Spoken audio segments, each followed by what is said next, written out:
On today's episode of Locked On Canucks, the big day has finally arrived. The day we have all been waiting for. Opening night for the Vancouver Canucks. A full breakdown of tonight's matchup against the Edmonton Oilers of Game 1 of 82 for your Vancouver Canucks. This is Locked On Canucks, and it starts now.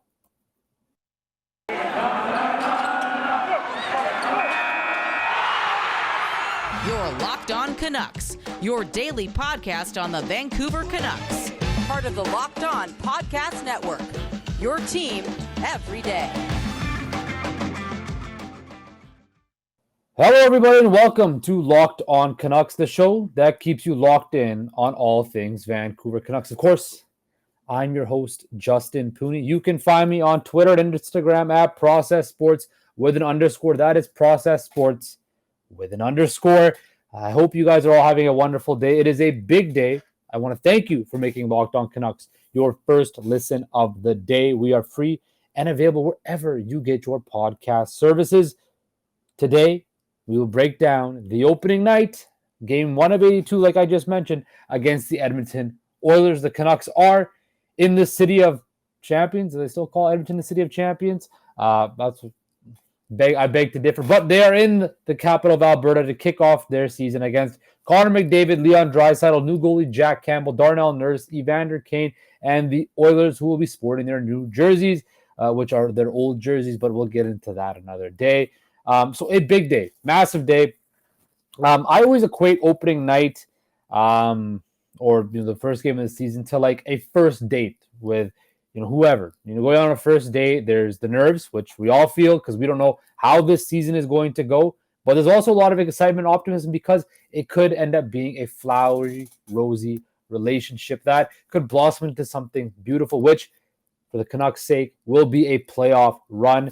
Of course, yesterday I went out there and I bloviated and yelled and screamed that the Canucks were going to make the playoffs, and damn it, I still do believe in that. But before we get to the playoff talk and before we get all ahead of ourselves, let's just stick with game 1 of 82. So puck drop is set for all you ladies and germs out there, 7 p.m. Pacific Standard Time, 10 o'clock out east in the Alberta capital. It's the first of 3 meetings against the Canucks and Oilers this season. They will play tonight, right before Christmas, and then near the end of January. The Canucks are 3-4-3 in their last 10 games versus Edmonton, 1-1-3 in their last 5. Not the best. The Canucks have a 27-18-3, 3-4 record. Of course, we have to include the ties in their all-time season openers, and 9-8-0-2 a record when they start on the road. Oliver Ekman-Larsson is the leading scorer against Edmonton with 29 points.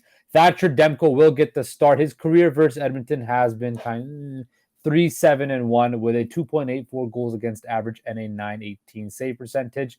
The last time these two teams played was at the end of last season.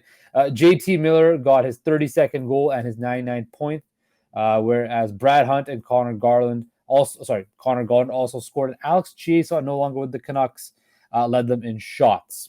So a big night, massive night. There's going to be a lot of hoopla. I'm sure the crowd at Edmonton is going to be jacked up because their team, their boys that went to the Western Conference Finals, that lost to the eventual Stanley Cup champion Colorado Avalanche, have legitimate Stanley Cup aspirations. And as I mentioned yesterday, I picked Edmonton to win the Stanley Cup because they have 2 of the 4 best players. They solidified their goaltending. They're going to have a full season with Evander Kane. They're going to score a lot of goals. They're going to be a very high-powered team in this Pacific Division, let's face it.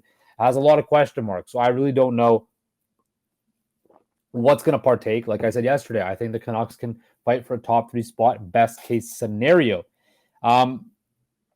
But when I look at this season, the biggest thing I'm intrigued for in this matchup today is how this defense core holds up. How will this defense core match up against a team that has very, very, very, very explosive? From the line rushes this morning at morning skate, the back end was Hughes, Shen, Rathbone, Pullman, Stillman, and Burrows. Now, OEL will play. It was just a maintenance day. Bruce Boudreau did say that he'll be 100% fine. They just want to make sure, he was ready to play. But he will play. He will play on crutches, and that's a little bit excessive. But OEL was at practice yesterday. He skated alongside Tucker Pullman and Jack Rathbone. So it's going to be interesting to see which pairing will match up against the McDavid line and how Edmonton might match up. Will they go McDavid Draisaitl like they sometimes do, load it up, or will they balance it out? I think for early on in the season, you can expect the Oilers to balance the lines, have McDavid play on one line, Draisaitl play on another. So it's going to be a whole defensive effort. Quinn Hughes and Luke Schenn are going to have to pick up the slack and play well on their own end. OEL, Tucker Pullman, or whoever he plays with is going to have to play very well. Can the Canucks defense core? You're not going to stop Connor McDavid. You're not going to stop Leon Draisaitl, but can you contain them? If the Canucks can, keep it dirty, keep it simple, and just play a clean road game, I think that would be the key. You're not going to. I don't think today, per se, you're going to see. It's the first game of the season, by all means. So you're not going to see a finished product. But what you're going to see, from my thinking, is a conservative effort from the Canucks to play good team defense, from the forward group to the defense, and of course with Thatcher Demko and net. I don't see them taking a lot of chances tonight because they are shorthanded on the back end and they're going up against, as I've said numerous times, two of the best players in the world. So I think the Canucks make a conservative effort to mud it down, play a grinding game, play a muddy game, and just really, really play, that fourth line and that third line. We'll go to look at the forward lines right now, actually. So it's going to be up front, Miller, Pearson, Besser, Podkolzin, Horvat, Garland, Kuzmenko, Pettersson, Hoglander, Joshua, Ahmad, and Lazar.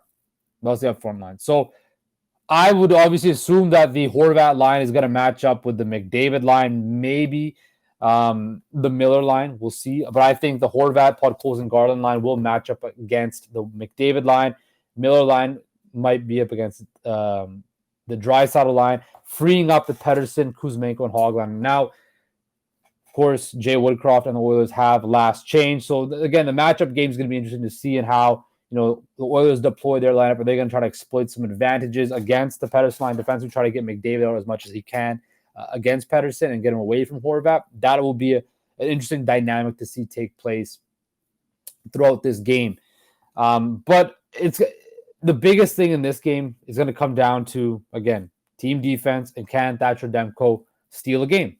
I think this is going to be, I know it's crazy to say, but game one, Thatcher Demko is going to have to steal this first game for the Canucks. Just with the whole defense core not being full strength, the first game is going to be, Edmonton's going to be jacked up. Can Thatcher Demko weather the storm? And if he can, like I said, I think he's a top 10 goalie potentially in this league. If he can do that tonight, the Canucks will have a very good chance to win. So that's kind of a breakdown of tonight's game.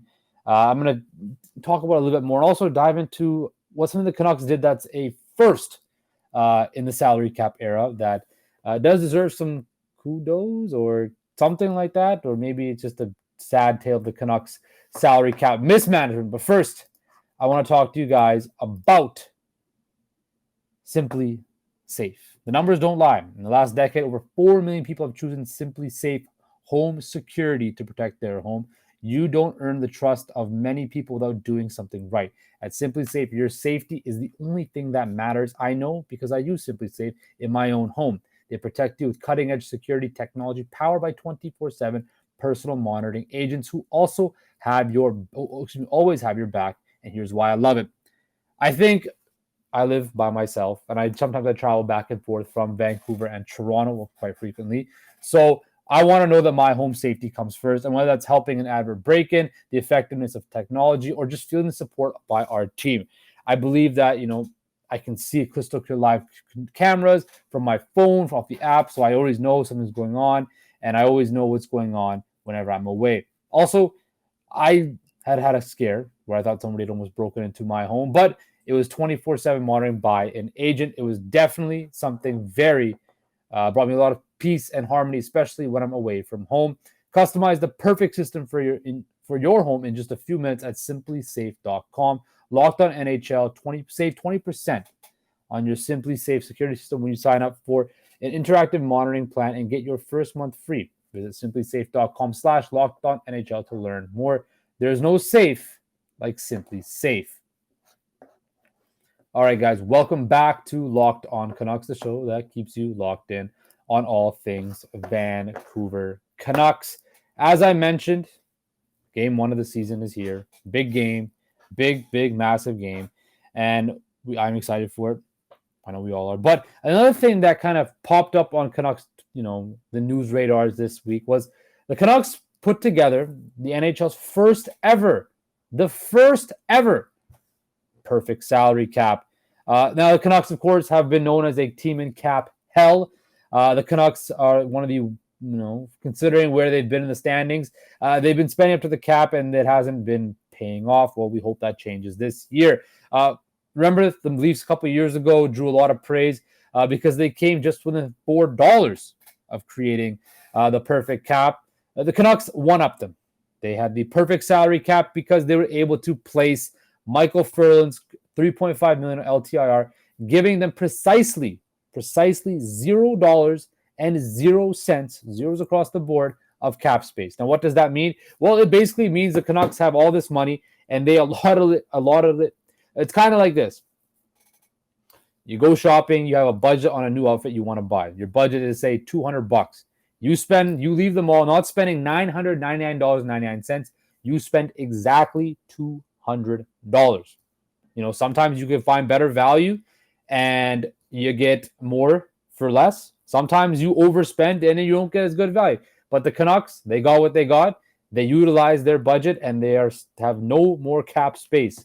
They have $0 of cap space. Now, that's the first time in the NHL history that it's happened. The Canucks, while this is a funny thing, it's just a signal of just how bad this previous regime was. And I know I don't want to harp on the past a lot more, but I think it just it's another indication of just how bad the state of this franchise was in when Jim Rutherford and Patrick Allvin took over.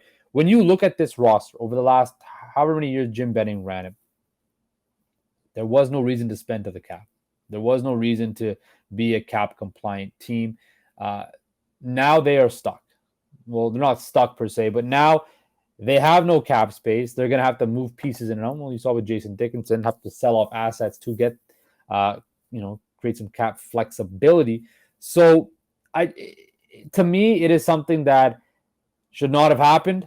It should not have been like that. But kudos to Patrick Allvin and Jim Rutherford for becoming cap compliant and improving this roster. Whether you like it or not, this roster up front at least is a lot better than it was last year. Now, defensively, they're going to have to, figure something out and hope these players on their back end have great seasons and can play well, because that's the only way they're going to win.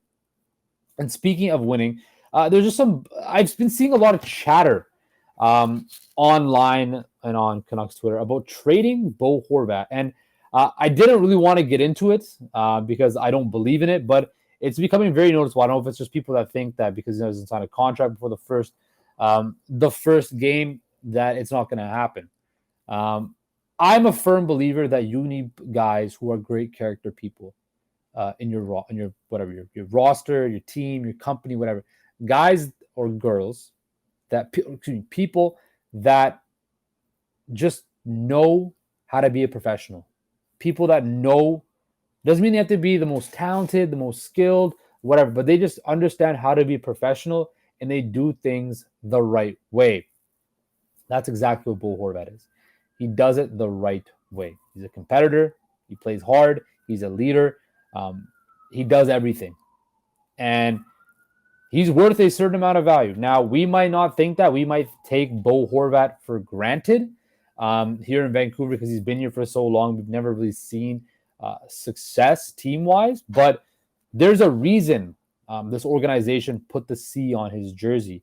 There's a reason that following Henrik Sedin, once Henrik Sedin retired and the Sedin's retired, it was almost a guarantee / given that Bo Horvat was going to be the captain of the Vancouver Canucks because he was groomed and he groomed underneath the Sedins, and he was the right guy to be the decision. He was the right guy to be the leader of the Vancouver Canucks, And I don't see the Canucks trading their captain unless he wants out, or the season just goes from the wayside down, and they decide they're going to make whole sweeping changes and get rid of a whole lot of things, which they can't really do.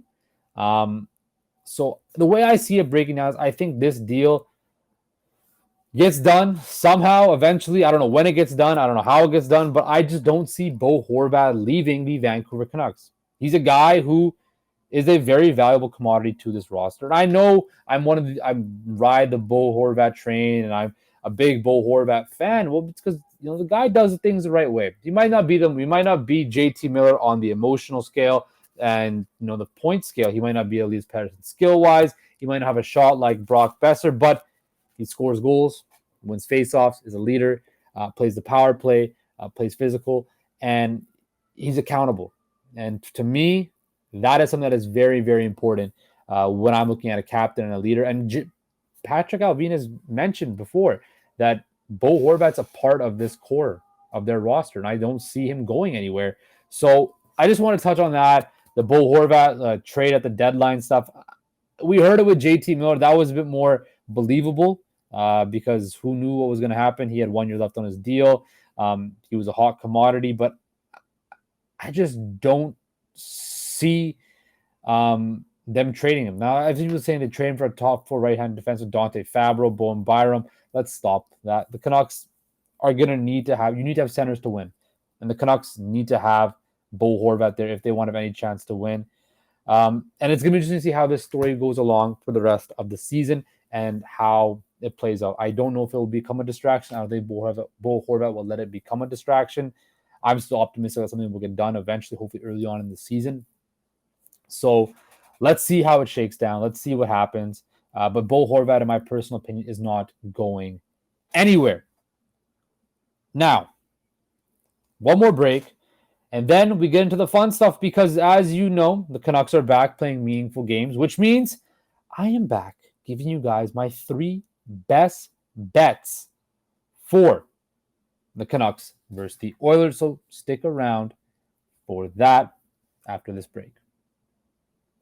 And welcome back to Locked On Canucks, the show that keeps you locked in on all things Vancouver Canucks.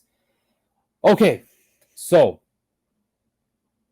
3 best bets for tonight's game versus the Edmonton. 3 best bets for tonight's Oilers Canucks game.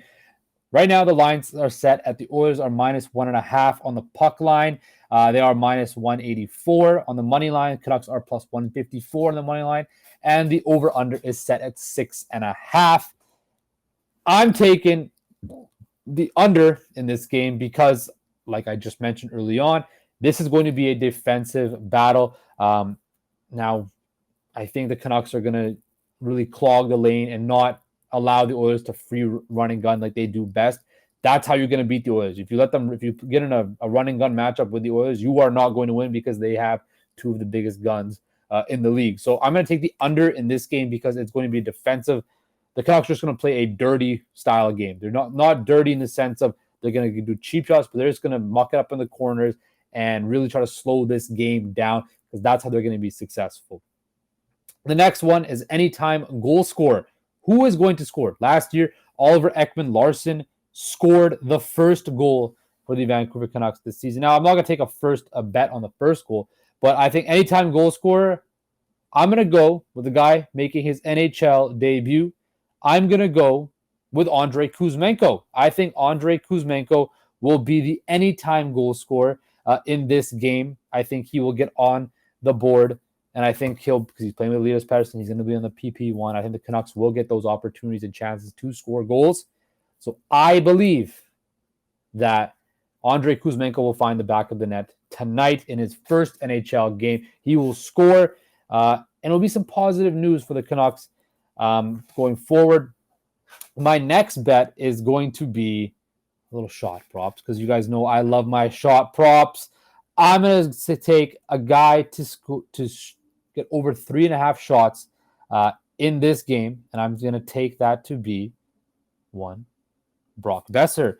I think Brock Besser will fire the puck and be firing a lot. Like I mentioned, he's going to be on that second unit power play. So take Brock Besser to get 3 or more shots in this game today. He's going to be firing the puck. he's going to be shooting the puck because he's said he wants to reach that 30-goal plateau. The only way you're going to reach 30 goals is if you shoot the puck. As for the game, I'm going to take the Canucks puck line plus 1.5. I think this game is close. Honestly, I think it might go to overtime or a shootout. I don't think everything's going to be clicking for both sides. Again, I think it's going to be a game where people are going to be working kinks out, and I think it somehow stays close. I think it's going to be about a 3-2 game, 3-2 shootout win for the Oilers. I think the Oilers might win this game in shootout or overtime, but it's going to be close. It's going to be kind of a boring game, but I suspect it will be tight, and the Canucks will sneak a point out and then go head on to Philadelphia, where I expect them to win. So that is all the time we have for today on Locked On Canucks. It is game 1 tonight against the Oilers, 7 o'clock on Sportsnet. So I'll be watching. I know you'll be watching. Tomorrow we will recap game 1 and takeaways from the biggest takeaways that we learned from tonight's action, and look ahead to the rest of this road trip. I want to thank you for making Locked On Canucks your first listen today. Now your second listen, Locked On Fantasy Hockey. Steele Rodin and Philip Livingstone bring you the fantasy edge and keep you ahead of the competition with daily updates of news, analysis, and advice Monday through Friday. Available on YouTube, Odyssey, and wherever you get your podcast services. Guys, take care. Enjoy the game. Happy betting. And I'll talk to you guys tomorrow.